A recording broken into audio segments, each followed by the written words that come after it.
মুর্শিদাবাদ জেলার রঘুনাথগঞ্জের কাশিয়াডাঙ্গা গ্রাম পঞ্চায়েতের শারাফনগর Trimohini green model একাডেমির উদ্যোগে ও মাওলানা আব্বাস আলী আয়োজিত হল মেধা যাচাই পরীক্ষা 2025। শনিবার দুপুর 1টায় মেধা যাচাই পরীক্ষা শুরু হয়।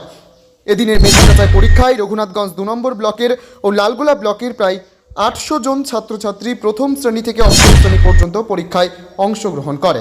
গ্রিন মডেল একাডেমি প্রতিষ্ঠাতা মৌলানা মোহাম্মদ ইসহাক মাদানী বলেন, মাওলানা আব্বাস আলী আয়োজিত এই পরীক্ষাটি প্রথম থেকে অষ্টম শ্রেণীর শিক্ষার্থীদের জ্ঞান ও দক্ষতা মূল্যায়ন করে। শিক্ষার্থীদের মেধা ও প্রতিভা শনাক্তকরণ, শিক্ষার্থীদের জ্ঞান ও দক্ষতা যাচাই করা, শিক্ষার্থীদের পুরস্কার প্রদান করা হবে, শিক্ষার্থীদের মধ্যে প্রতিযোগিতার মনোভাব তৈরি করে। গ্রিন মডেল একাডেমির উদ্যোগে ও মাওলানা আব্বাস আলী আয়োজিত মেধা যাচাই পরীক্ষায় খুশি ছাত্রছাত্রীরা। ব্যুরো রিপোর্ট, এসটিভি নিউজ, সময়ের সাথে সত্যের সন্ধান। মৌলানা আব্বাস আলী ট্যালেন্ট সার্চ 2026 এই নামে ক্লাস 1 থেকে নিয়ে ক্লাস 8 পর্যন্ত একটা পরীক্ষা নেওয়া হচ্ছে, মানে তাদের ট্যালেন্ট সার্চ করার জন্য পরীক্ষার আয়োজন করা হয়েছে। মৌলানা আব্বাস আলী সাহেব উনি ব্রিটিশ আমলের লোক। যখন এখানে কোনো শিক্ষা ব্যবস্থা ছিল না, তখন থেকেই তিনি শিক্ষা ব্যবস্থার জন্য যথেষ্ট চেষ্টা করেছেন। মসজিদ কেন্দ্রিক শিক্ষা ব্যবস্থার যেমন চেষ্টা করেছেন, সেই রকমই উচ্চশিক্ষার জন্য তিনি চেষ্টা করেছেন। তো তিনার এই কর্মপদ্ধতিকে আমরা এগিয়ে নিয়ে যাওয়ার জন্যই তিনার নামে এই ট্যালেন্ট সার্চ এর আয়োজন করা হয়েছে। এখানে আমাদের মূল লক্ষ্য উদ্দেশ্য হলো যে মুর্শিদাবাদ ডিস্ট্রিক্টের যত ছাত্রছাত্রী রয়েছে তাদের মেধা টেস্ট করা। এই মেধা টেস্টের মধ্যে দিয়ে একটা মেসেজ দেওয়া যেন অন্যরাও এরকম কম্পিটিশনে এগিয়ে আসে। আজকের এই ট্যালেন্ট সার্চ যে আয়োজন করা হয়েছে, সেখানে কয়েকটা সেন্টার নির্দিষ্ট করা হয়েছে। তার মধ্যে গ্রিন মডেল একাডেমি একটা সেন্টার। সর্বসাকুল্যে প্রায় 800 ছেলে মেয়ে পরীক্ষায় উপস্থিত হয়েছে। অলরেডি পরীক্ষা চলছে। মেয়েরা কতজন? মেয়েরা 50-50 ধরেন, ছেলে মেয়ে 50, টোটাল 800। এখন আমাদের লক্ষ্য উদ্দেশ্য হলো এর মধ্য দিয়ে গার্জেনকে এবং ছেলে এবং মেয়েদেরকে উৎসাহিত করা, তারা যেন শিক্ষার জগতে কম্পিটিশনে টিকতে পারে এবং শিক্ষায় জাতির মেরুদণ্ড, এ তো আমাদের সকলের জানা।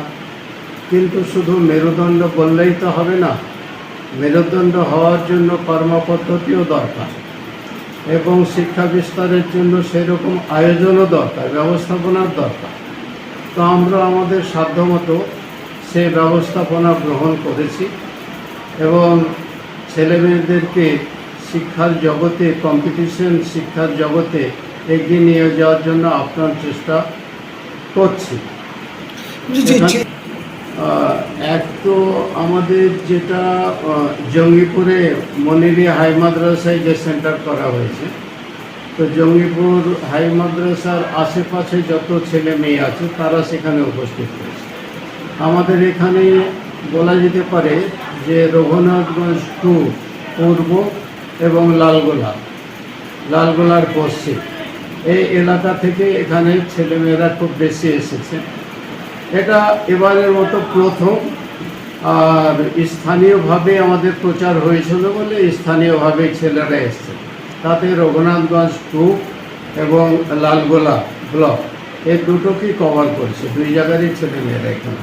গ্রিন মডেল এখানে ছেলে মেয়েকে আমরা এই জন্যই এখানে দেওয়ার জন্য বলবো যে এখানের যে ব্যবস্থাপনা, সেই ব্যবস্থাপনার মধ্য দিয়ে উন্নত মানের শিক্ষার ব্যবস্থা করা হয়েছে। কি কি শিক্ষা দেওয়া হয় এখানে আপনার? এখানে মূলত উচ্চ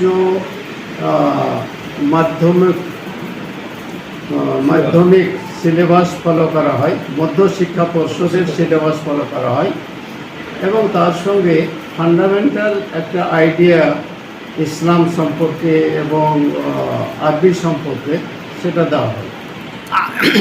বাধ্যতামূলক কি আরবিটা আপনার এখানে? না, বাধ্যতামূলক নেই, ওটা অ্যাডিশনাল আছে। যেমন আজকাল সরকারিভাবে অ্যাডিশনাল একটা বলাই হচ্ছে, অ্যাডিশনাল কিন্তু কম্পালসারি। দেখুন, এর ভিত্তিমূলই হচ্ছে মানবিক মূল্যবোধের ওপর ভিত্তি করে শিক্ষা দেওয়া হয়। মানবিক মূল্যবোধ বলতে একদিকে তার ডিউটি যেমন বোঝায়, সেরকম মানুষের সঙ্গে কীভাবে বিহেভিয়ার করতে হবে দৈনন্দিন জীবনে, সেটাও এখানে শিক্ষা দেওয়া হয়। বিশেষ করে সন্ধ্যা এবং সকালবেলায় সেই শিক্ষাটা দিয়েই শুরু করা হয় যে তোমরা তোমাদের স্রষ্টার সঙ্গে কীরকম বিহেভ করবে, আর তোমার পাড়া প্রতিবেশীর সঙ্গে কীরকম বিহেভ করবে, তাতে সে মুসলিম হোক, নন মুসলিম হোক, খ্রিস্টান হোক, যেই হোক না কেন। ফলে মানুষ হিসেবে মানুষের কীভাবে সম্মান করতে হয় সেই বিহেভিয়ার তাদেরকে শিক্ষা দেওয়া হয়। এলাকাবাসীর উদ্দেশ্যে কি বলবেন? এলাকাবাসীর উদ্দেশ্যে বলবো যে এলাকাবাসী তার সন্তানদের এই প্রতিষ্ঠানে যদি করে অ্যাডমিট করে, এখানে যদি ভর্তি করে বা ভর্তি করার জন্যই বলবো, আহ্বান জানাবো যে আমরা দিন দুনিয়া উভয়কেই বজায় রেখে তার সন্তানকে সুসন্তান হিসাবে গড়ে তোলা। দুস্থদের জন্য কি কোনো ছাড় আছে? দুস্থদের জন্য আছে, দুস্থদের জন্য 20% তাদের রাখা আছে। যারা দুস্থ তাদের হাফ ফ্রির ব্যবস্থা আছে, এবং যারা মেধাবী কিন্তু কিছুই দিতে পারবে না, তাদের ফ্রিও আমরা ভর্তি করি। যাওয়ার জন্য আগামী দিনে মানুষের যুগোপযোগী এবং কর্মোপযোগী শিক্ষা ব্যবস্থার দিকে জোর দেওয়া। যেমন আমরা ভোকেশনাল টাইপের শিক্ষা ব্যবস্থা, সে হতে পারে প্যারামেডিক্যাল কোর্স বা কোনো ভোকেশনাল কোর্স, যাতে সে একটা ছেলে ছাত্রছাত্রী সে পড়াশোনা করে নিজের পায়ে দাঁড়াতে পারে, যেটা এখন এই বর্তমান বিশ্বে খুবই প্রয়োজন। আপনার যে এলাকা? জি, মানে আমাদের এই এলাকাটা অ্যাকচুয়ালি মানে ফার্স্ট লার্নার। অনেকের বাবা মা তো বাইরে কাজ করে, সেই সমস্ত গার্জেনদের সেখানে এখানে পড়াশোনা করে আর কি। তাহলে সেই দিকটা আমাদের খুব কঠোর পরিশ্রম করতে হয় তাদেরকে তৈরি করার জন্য আর কি। তো আমাদের এই মিশনটা রঘুনাথগঞ্জ 2 আন্ডারে রাজপুত তেঘরির অধীনে মহলদার পাড়ার কাছাকাছি ত্রিমোহনী মোড়ে অবস্থিত গ্রিন মডেল একাডেমি। 2024 শিক্ষাবর্ষে ভর্তির জন্য আমাদের অলরেডি ফর্ম ফিল আপ চলছে, প্রচার অভিযান চলছে, শুরু হয়ে গেছে। আপনি কি দায়িত্ব? ম্যানেজিং কমিটির সদস্য।